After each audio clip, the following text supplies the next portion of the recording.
장애인 문화복지신문 제454호 제15면 기사입니다. 이현재 하남시장 초등학교 교통안전 캠페인 안전지도. 초등학생들의 등굣길 교통안전을 위해 이현재 하남시장이 6일 오전 오성의 광주 하남교육지원청 교육장, 교통안전지킴이 등과 함께 미사초등학교 통학로에서 유관기관 합동 교통안전 캠페인 및 안전지도를 실시했다. 어린이 보호구역 내 보행자 중심의 교통문화를 조성하고자 14년째 관내 초등학교에서 교통봉사를 이어오고 있는 이현재 시장은 지난 4월 창우 초등학교에서 오성의 교육장과의 합동 교통안전 캠페인에 이어 두 번째로 함께 봉사를 하며 유관기관 간 교육환경 개선에 대한 협력을 강화하였다. 하남시는 아이들이 안심하고 걸어다닐 수 있는 환경을 만들기 위해 안전한 도보 등교를 돕는 워킹 스쿨버스, 오킹 스쿨버스, 운영 어린이 보호구역, 스쿨존, 내 교통사고 제로화를 위한 하남형 스쿨존 조성, 학교 안팎 어린이 안전을 책임지는 초등학교 학교보안관, 학교안전지킴이, 운영 등 다채로운 어린이 안전 보호 정책을 시행하고 있다. 이 시장은 아이들의 등굣길을 지켜주시는 광주 하남교육지원청과 녹색어머니회 여러분께 감사드리며 아이들의 안전을 최우선으로 하여 아이 키우기 좋고 행복한 하남을 만드는 데 지속적으로 노력하겠다고 말했다. 하남시 노후주택 상수도관 교체비 지원 선착순 모집 마감 임박. 하남시 시장 이현재 가 노후주택의 급수관 교체 등의 비용 일부를 지원하는 노후 상수도관 개량 지원 사업 참여 세대를 오는 12월 20일까지 선착순 모집한다. 31일 하남시에 따르면 시는 올해 총 3,800만 원의 예산을 책정해 총 30세대 중 사업을 신청한 18세대를 대상으로 노후 상수도 급수관 교체 및 갱생 공사 비용의 일부를 지원했다. 현재는 약 12세대에 대한 지원이 가능한 상태다. 노후 상수도관 개량 지원 사업 지원 대상은 주택의 급수관이 노후화돼 녹물이 나오거나 수압 저하 등으로 수돗물 사용에 불편을 겪고 있는 가구다. 세부적으로는 준공 후 20년 이상 경과된 공동주택, 단독주택, 다가구주택, 옥내 수도관이 아연도강관인 노후주택 등이 해당된다. 다만 5년 이내 지원받았거나 재개발, 재건축, 리모델링 사업 등에 의한 사업 승인 인가를 받은 주택은 제외된다. 시는 최대 180만 원 내에서 총 3,800만 원의 예산이 소진될 때까지 면적별로 60 이하는 총공사비의 90%, 85 이하는 총공사비의 80%, 130 이하는 총공사비의 30%를 지원한다. 기초생활수급자 및 차상위계층이 소유한 주택은 공사비 전액을 지원받을 수 있다. 지원 신청은 오는 12월 20일까지 신청서 작성 후 하남시청 민원실 8번 창구에 제출하면 된다. 신청서는 하남시 홈페이지 www.해넘.co.kr 또는 시청 민원실에서 받을 수 있다. 시 관계자는 급수관 노후 문제로 불편을 겪는 시민들을 돕기 위해 녹슨 상수도 개량 공사비 지원 사업 실시하게 됐다라며 우리 시는 더 맑고 깨끗한 수돗물이 각 가정에 공급될 수 있도록 최선을 다하겠다고 강조했다. 한편 노후 상수도관 개량 지원 사업과 관련한 자세한 사항은 하남시 상수도과 다만 전화기 지역번호 031-790-6443로 문의하면 된다. 하남시 2050 탄소중립 녹색성장위원회 출범 녹색성장 본격 시동. 하남시 시장 이현재 가 탄소중립 정책에 관한 자문 심의를 담당하는 2050 하남시 탄소중립 녹색성장위원회를 출범시키며 녹색성장을 위한 본격적인 시동을 걸었다. 5일 하남시에 따르면 2050번지 하남시 탄소중립 녹색성장위원회는 지난 4일 시청 상황실에서 열린 첫 회의에서 탄소중립 녹색성장 기본계획 2025 물결표 사인 2034에 반영될 온실가스 감축 목표와 부문별 시책에 대한 의견을 교환하고 토의했다.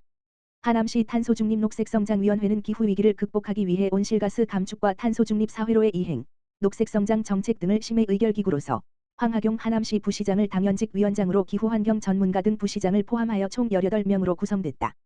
황 부시장은 하남시가 수립할 탄소중립 녹색성장 기본계획을 통해 시민들이 녹색생활 실천 활동을 어떻게 하면 시민들이 자연스럽게 받아들이고 실천할 수 있을지에 대한 적극적인 검토가 필요하다라며 탄소중립 녹색성장위원회는 탄소중립 실현을 위해 시민들의 인식 변화가 이루어질 수 있도록 다양한 홍보와 교육을 진행하겠다라고 강조했다. 화성시 찾아가는 돌봄의료센터 사업 높은 만족도 보여. 화성시 시장 정명근 가 동탄시티병원과 함께 지난 7월부터 운영한 찾아가는 경기도 화성시 돌봄의료센터가 주민들로부터 큰 관심과 호응을 얻고 있다. 찾아가는 경기도 화성시 돌봄의료센터는 경기도에서 2024년 전국 최초로 운영 중인 대상자 제한 없는 방문형 의료복지 통합서비스로 거동이 불편한 화성시민일 경우 누구나 방문 의료를 신청할 수 있다는 장점이 있으며 우선 지원 대상자는 외상환자, 중증장애인, 장기요양등급자, 노인, 기타 거동이 불편해 의료기관 이용이 어려운 화성시민이다. 지난 7월 화성시와 동탄시티병원이 찾아가는 경기도 화성시 돌봄의료센터를 개시한 이래 최근까지 250여 건의 초기 상담을 진행했으며 500건에 달하는 방문 재택 의료 서비스를 제공했다. 화성시에 거주하고 있는 A씨의 경우 교통사고로 인한 뇌진탕, 외상성 쇼크 및 다발성 골절 등으로 거동이 어렵고 가족의 돌봄 부담으로 재택 치료가 필요해 주민센터를 통해 신청했다. 이후 동탄시티병원 돌봄의료팀이 초기 상담 후 자택을 방문해 재활치료 및 주 1회 물리치료를 꾸준히 진행해오며 관절 가동 범위가 증가하고 환측 근력이 증가하는 등 크게 호전을 보이고 있다. 특히 화성시 돌봄의료팀은 의사, 간호사, 사회복지사뿐만 아니라 물리치료사도 함께 구성돼 있는데 이는 기존의 돌봄의료팀 서비스인 진찰, 처방, 활력증후 측정, 각종 검사, 영양교육 상담, 생활습관 관리 외에 운동치료, 방문재활, 병원 연계까지 확대해 시민들에게 향상된 의료 서비스를 제공하고 있다. 또한 시는 도농복합도시인 화성시 특성에 맞는 지역 간 의료 격차 해소를 위해 서남북권과 동탄, 동북권 전담 2개 팀을 구성 운영해 시민의 의료 접근성을 보장하고 부양가족의 돌봄 부담을 완화하는 데 기여하고 있다. 화성시 2024년 하반기 재능 나눔 프로그램 나눔학교 수강생 모집. 화성시 시장 정명근 가 4일부터 오는 11일까지 하반기 나눔학교 수강생을 선착순 모집한다. 나눔학교는 자신이 가지고 있는 지식, 재능, 기술 등을 누구나 가르치고 무엇이든 배울 수 있는 시민주도형 재능 나눔 프로그램이다. 하반기 모집 강좌는 재능 나눔 강사들이 직접 기획한 총 23개 강좌이며 수강 신청은 화성시민이면 누구나 신청 가능하다.